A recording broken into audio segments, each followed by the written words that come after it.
ท่านผู้ชมทุกท่านมาพบมาพ่อกันคลิปนี้หลายคนก็คงจะเห็นแล้วล่ะเนาะมีคลิปหนึ่งกำลังแชร์กันเป็นไวรัลอยู่ทั้งสังคมลาวและก็ไทยเห็นคลิปสั้นๆลุดออกมาพอไวยสลาเดิ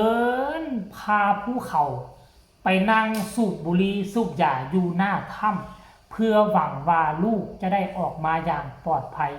เห็นคลิปนี้แล้วหลายคนน้ำตาไหลย่างขึ้นไปหลังคดหลังงอท่านผู้ชมเองสบายดี FC แฟนคลับทุกทานมาพบมาพ่อกับค่อยอีกคลิปหนึ่งก็แล้วกันท่านผู้ชมพวกเฮายังหนีออกจากหน้าถ้ำบ่ได้เฮาเป็นคนลาวอยู่ผืนแผ่นดินลาวเฮาหนีออกจากหน้าถ้ำบ่ได้แม้กระทั่งกู้ภัยไทยกลับไปฮอดเฮือนฮอดซานแล้วก็ยังบ่ทันมีผู้ใด move on ออกจากหน้าถ้ำได้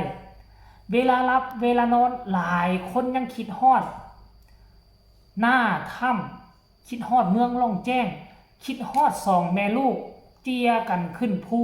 มานั่งท่าอยู่หน้าถ้ำเนาะภาพบรรยากาศเก่าๆภาพบรรยากาศเดิมๆท่านผู้ชมแต่ว่าช่วงมื้อวานนี่เนาะประมาณมื้อวานนี่แหละมันมีคลิปหนึ่งหลุดออกมาซึ่งเมื่อก่อนตอนกู้ภัยอยู่นั่นบ่ค่อยเห็นภาพบรรยากาศตัวนี้และก็บ่ค่อยเห็นชายคนนี้ย่างขึ้นไปเฝ้าทำอิฐพวกเขาก็คิดว่าสองคนที่ถ้ำก็น่าจะเหลือแต่เมียอีกครอบครัวหนึ่งก็เหลือแต่แม่กับเมียลึกๆแล้วท่านผู้ชมเขายังมีพ่อมีแม่ช่วงเริ่มต้นนี่ก็เห็นแต่เมียแม่ไปนั่งเฝ้ามัดคำมัดคืนเปลี่ยนเฟียนกันไปเฝ้าบ่อยากออกห่างจากหน้าถ้ำเมียนี่น่ะเจียลูกน้อยผู้หนึ่งยางน้ำก้นต้อยหลายคนเห็นภาพบรรยากาศนั้นน้ำตาแตกน้ำตาไหลสงสารผู้อยู่ในถ้ำอีตนผู้อยู่นอกถ้ำก็พ่อป่านนั้นท่านผู้ชมหลังจากนั้นเรื่องคลิปวิดีโอเมียขึ้นไปก็เริ่มซาลงแล้วเพราะช่วงนี้เป็นช่วงที่เฮ็ดไร่เฮ็ดนาเนาะคันว่าเขาเจ้าสิมานั่งเฝ้ากันอยู่หน้าถ้ำโดยที่บ่มีจุดหมายปลายทางยังไร่ยังนาบ่มีคนสิพาเฮ็ดพาสร้างปีหน้านี่สิเอาข้าวใส่มากินแต่ว่ายังโชคดีมีเจ๊น้อมเอาข้าวให้คนละ10เป่าข้าวสารแล้วก็เงินผู้ละ100กว่าล้านก็คงจะพอจุนเจือครอบครัวของเขาอย่างน้อยๆค่อยคาดเดานะคันว่าบ่ฟุ่มเฟือยนะ10ปีคันถ้าว่าฟุ่มเฟือยก็สิประมาณ5ปีคนอยู่บ้านนอกก็บ่มีรายจ่ายอย่างหลายดอกท่านผู้ชมเว้ยเนาะแต่ว่าอยากให้พวกเจ้าเห็นคือทุกคนเห็นอยู่ในคลิปนั่นแหละเป็นพ่อเฒ่าคนหนึ่งอายุอานามนี่ตามที่ค่อยเบิ่งบ่ต่ำกว่า70 ปี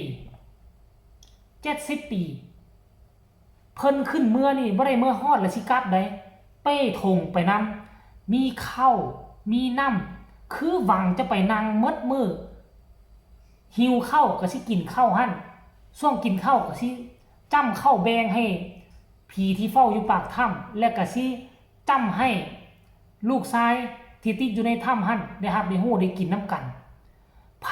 บ่เคยเจอจุดนี้ผู้นั้นบ่ฮู้ไผบ่เคยเจอจุดนี้น่ะไผบ่เป็นครอบครัวเขาจะบ่ฮู้แต่ว่าก็หลายคนได้เห็นคลิปนี้วินาทีพอเฒ่าเดินขึ้นภูเป้ธงเมื่อแล้วก็เดินลงภูลงไปแล้วก็ไปนั่งจุดบุหรี่สูบยาสูบอยู่หน้าถ้ำซึ่งมันเป็นภาพที่หดหู่ใจที่สุดขั้นผู้ทายยาวกว่านั้นขั้นผู้ทายให้เห็นหน้าค่าตากว่านั้นขั้นผู้ทายไปสัมภาษณ์ความรู้สึกค่อยว่าตู้นี้น้ำตาแตกแท้ๆเพราะเรานี่น้ำตาแตกแท้ๆเป็นเพราะหลายสิ่งหลายอย่างรวมทั้งครอบครัวของสองคนที่ติดอยู่ในถ้ำเคลื่อนไหวแบบนี้ตลอด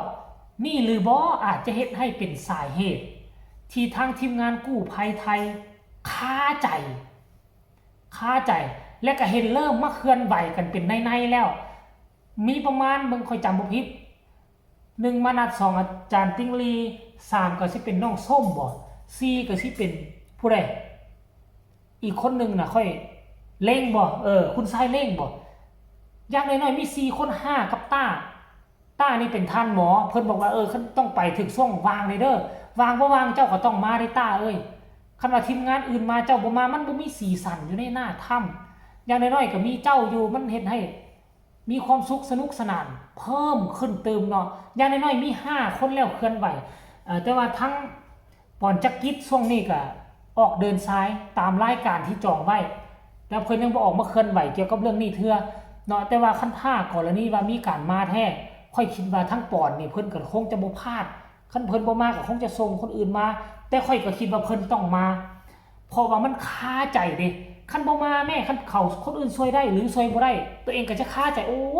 คันกูไปนี่อาจจะช่วยได้หลายกว่านี้อาจจะดีกว่านี้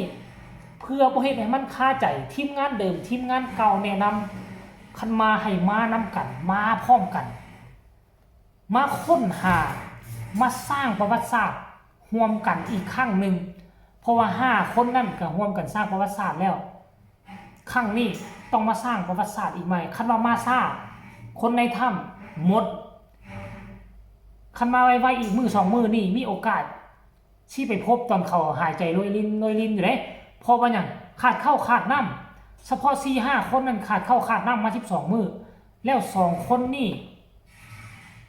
ห่วยก็อยากว่าได้เฮ้ยมันเลยครึ่งเดือนมาแล้วได้ก็ค่อยก็บ่กล้ามั่นใจบ่กล้าฟันธงไว้ว่า2คนนั้นเขาสิอยู่จังไดเป็นจังไดท่านผู้ชมเพราะฉะนั้นแล้วโอ้บ่อยากเว้าคันเว้าไปก็สิว่าเว้าบ่ม่วนสิว่า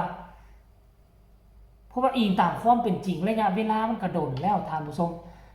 สิโดนปานใดก็ตามพอก็คือพอทั้งที่ฮู้ว่าโอกาสมันลิบลีแต่ว่าพอคนนี้ยังมีความหวังถึงบ่ได้โตลูกเป็นโตเป็นออกมาอย่างน้อยๆก็ได้เสื้อผ้าหน้าผมได้เอิ้นดวงวิญญาณนั่งอยู่หน้าถ้ำท่านผู้ชมเอ้ยคันท่าคิดแซ่พวกเฮาว่าจังได๋คันแม่นค่อยนี่ค่อยสิให้หมดมื้อหมดคืนหมดมื้อที่ไปนั่งอยู่หน้าถ้ำนั่นแหละค่อยทั้งให้ทั้งจมทั้งอ้อนวอนทั้งขอเจ้าป่าเจ้าเขานั่นแหละคันว่าแนวนั้นน่ะสงสารก็สงสารแต่ว่ามันเฮ็ดหยังบ่ได้สุดกับกู้ภัยระดับโลกมาแล้วก็ยังเฮ็ดหยังบ่ได้ก็ได้แต่หวังว่าท่านผู้ชม FC แฟนคลับผู้ที่พัดผ่านเข้ามาเห็นในคลิปนี้ทุกคนก็คงจะช่วยกันส่งกำลังแรงใจไปให้เจ้าป่าเจ้าเขาดลบันดาลให้2คนนั้นออกมาได้และช่วยกันกดไลค์กดแชร์เพื่อเป็นกำลังแรงใจส่งไปให้พอเฒ่าคนนั้นผู้ที่ย่างหลังคดหลังงอปีนเขาลงเขาไปนั่งเฝ้าลูกชายถึงแม่นว่าบ่ทันฮู้ว่าตุยหรือบ่ตุยแต่เพิ่นก็ต้องได้ไปมีความหวังเล็กๆน้อยๆว่าจะได้เห็นหน้าลูกอีกจักครั้งนึงก็ฝากทุกคนกดไลค์กดแชร์คลิปนี้ไปก็แล้วกันเด้อทุกคนเด้อเว้ามาแล้วสงสารฮีบปิดฮีบไปนั่งให้กันสบายดี